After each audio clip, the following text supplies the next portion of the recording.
kami ngayon sa Sabang Beach here at Baler. And this will be exciting kasi it's gonna be my first time. I'll be trying to surf these waves. Well, for now, hindi ko naman ganun kalakas yung waves. But I think this is perfect for a beginner like me. So, I have my friends here. Okay, so mag-start na kami with our lesson on how to surf with our surf instructor.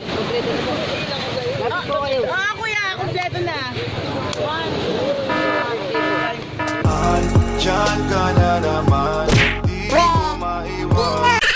A few moments later. Instructor po magsisignal po ng ready. Pag nag-signal po ng ready, instructor, kamay tapat ng chest.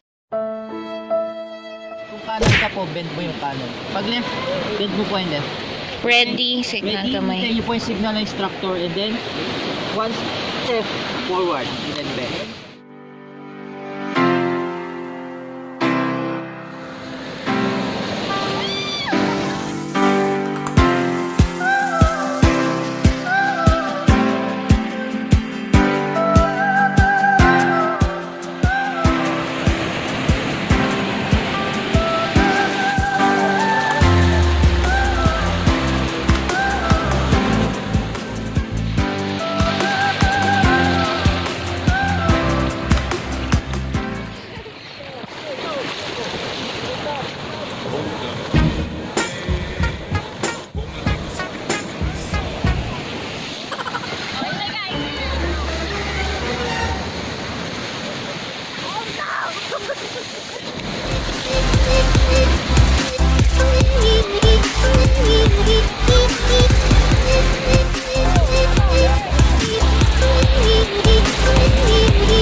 So, what I actually learned sa first surfing experience ko, sobrang importante na makinig tayo sa surfing instructor natin. At lalo na hindi pa tayo marunong mag-antay ng waves, okay? So, we have to listen to them, yung ready. And then, as soon as ready na tayo is make sure that we stand properly, bend, and balance. Sobrang importante nun para hindi ka mahulog.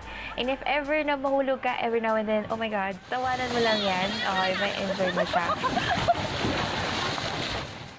Hi, Realster! So, that's Bearcada's first ever surfing bucket list chat.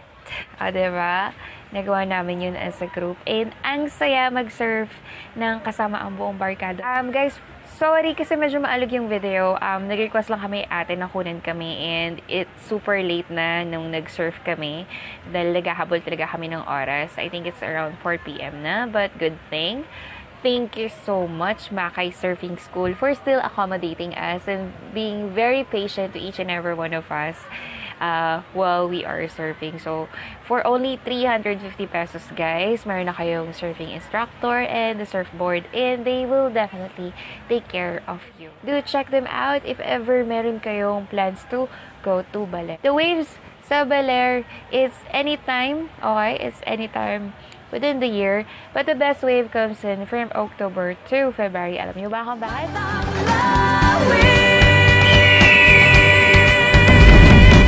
It's because of the northwest monsoon na nanggagaling sa China. So, before I actually wrap up this video, I do have one question. Ano yung isang bagay sa buhay mo na gustong-gusto mong gawin? Bakit hindi mo pa siya magawa? At kailan mo siya planong gawin? Guys, please make sure to comment down below. Sagutin niyo yung question na to. Thank you for watching this video. See you.